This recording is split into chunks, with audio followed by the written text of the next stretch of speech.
really me.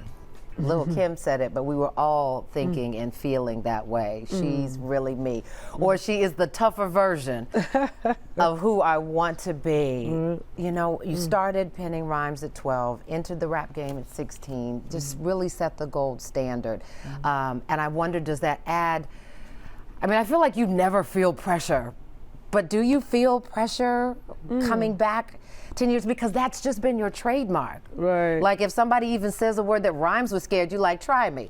Right. Do you feel pressure coming back in like this? No, not at all. I think that's probably what was so great. There was no pressure in the studio to be anything but who I am. Working with your pastor and your friend. Yeah, and then in addition to that, I think it's all about what you want for the outcome. What are you looking for? You can only put pressure on yourself if you're looking for something that is inaccessible or out of your reach. And I wasn't really looking for anything except to share what I was feeling. Right. And letting God use me as a conduit to bring these messages forth. So no pressure at all. Yeah. I wonder if there is a different conversation that you have with female MCs who say, how can I do this and still be my authentic self, but still having to deal with the Western standards of beauty and the pressure to look a certain way and be a certain way? And that was something that you dealt with early on and then found your space and stuck to it.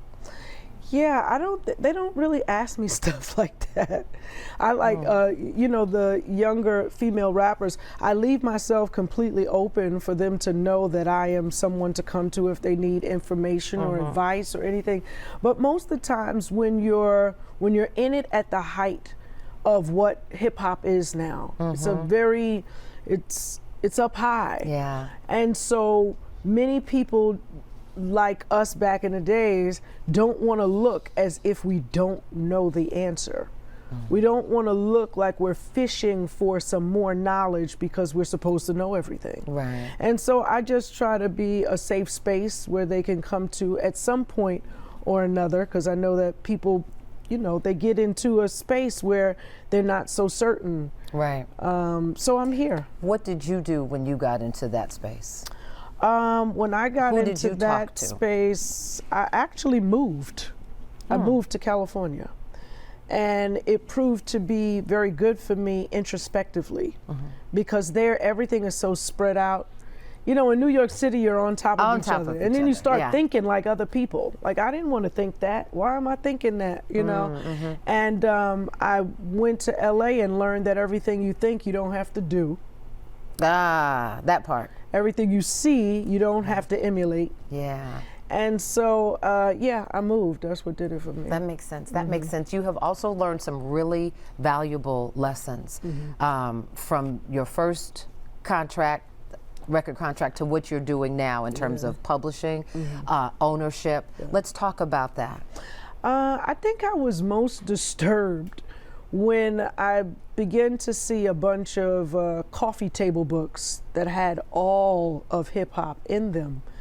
And in talking with a lot of the artists, no one was receiving any type of compensation for having, you know, made up the contents of the book. And so I quickly came to the realization, okay, so the photographers own the images. And well, whenever we do a photo shoot from now on, we have to get a release that we're paying for it. Yeah. How do we pay for it and you get to own it? And you still don't, Yeah, that's not right. So it just so happens that we only work with photographers that understand where the ownership should lie. And then what about actually the ownership of, kind of like, do you own of how much of your catalog, which is, we're 30 years deep now? I mean, I own a great portion of it, but I still, on the, so funny, on the first and second album, I still pay someone else part of that publishing. But that's my doing. For Lyte as a Rock. That's my doing, because first off, it's what I agreed to in the very beginning, right? So people do their hardest. Like, everybody here today is not working for free. You might have an intern that's going to run around and pop around, but a lot of people, when they are working, they want to be compensated. Right. And so I wouldn't ask anyone from the record label to do anything without being paid. Right. They work on a record all day long, you know, all for 3 months. months and they Right. get compensated for it. So anyway, that was my doing. I agreed to that. But now in this day, That was my I question. could have reverted it, 5-6 years ago. But, I wasn't in a rush. It was something I agreed to. Yeah. And if I change my mind and say, you know what, I want it all now, I can do that. But One of one. This yeah. is all yours. Oh yeah, one This, of one. That's a gift. Well, myself and Warren Campbell. Of course. And there are a few other writers, Knotts and Money Long and Mary, Stevie Wonder, Common, Q-Tip. and did you compensate accordingly because we understand? No, they make their publishing. Yeah. Right, It is a right. new day in that way. And I called friends. Okay, gotcha. Yeah. I understand. Right. Do you hope that people, that artists, and really in any industry, right, it still comes down to reading these contracts and understanding what this means for your generational wealth and your family's generational wealth down the road?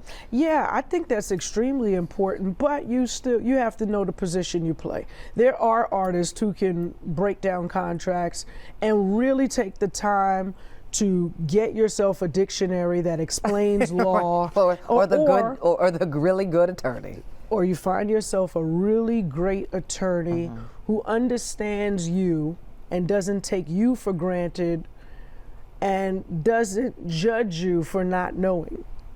That judgment part, that's so honest. Yeah. Thank you for being so honest about that, because that really is, Sure. sometimes we get to a point where like, oh, I'm supposed to know this, but I don't want to admit that I don't. Right. Right.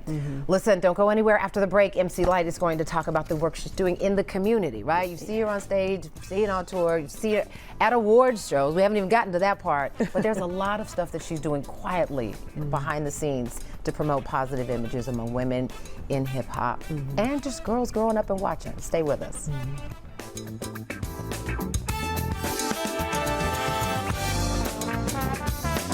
Thank you so much for watching. I really appreciate it. And I really want to thank you for season 3 of Portia. It's because of loyal viewers like you that we keep getting to share this daily dose of positivity all across the country.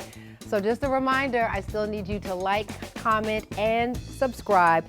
And go ahead and tell your friends. You can catch us now in Orlando, in San Francisco, in Atlanta, and all across the country on Fox Soul. Tell your friends. We'll see you soon on Portia.